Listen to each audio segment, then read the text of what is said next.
Praise the Lord. ഇന്നത്തെ നമ്മുടെ വചനചിന്ത മത്തായി സുവിശേഷം 24 അധ്യായം 13 വാക്യം.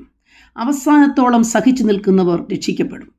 പ്രിയപ്പെട്ടവരെ, ആത്മീയഗോളത്തിൻ്റെ അധപതനങ്ങളും കള്ളപ്രവാചകന്മാരുടെ വർധനവും ലോകത്തിൻ്റെ വിവിധ അന്തരീക്ഷങ്ങളിലേക്ക് നാം തിരിഞ്ഞു നോക്കുമ്പോൾ രാജ്യം രാജ്യത്തോടും ജാതി ജാതിയോടും എതിർക്കുന്ന അനുഭവങ്ങൾ, ഭൂകമ്പങ്ങൾ, പ്രതികൂല സാഹചര്യങ്ങൾ, കാലാവസ്ഥയുടെ പ്രതികൂലങ്ങൾ, ഇങ്ങനെ തുടങ്ങി അനവധിയായ അനുഭവങ്ങൾ ഒരാത്മീയനെ തളർത്തിക്കൊണ്ടിരിക്കുമ്പോൾ കർത്താവായ യേശുക്രിസ്തു തൻ്റെ ഒലിവുമല പ്രഭാഷണത്തിൽ പ്രത്യേകം പറഞ്ഞു, എൻ്റെ വരവിനും ലോകാവസാനത്തിനുള്ള അടയാളങ്ങളിൽ ഇതൊക്കെയും പെട്ടിരിക്കുന്നു.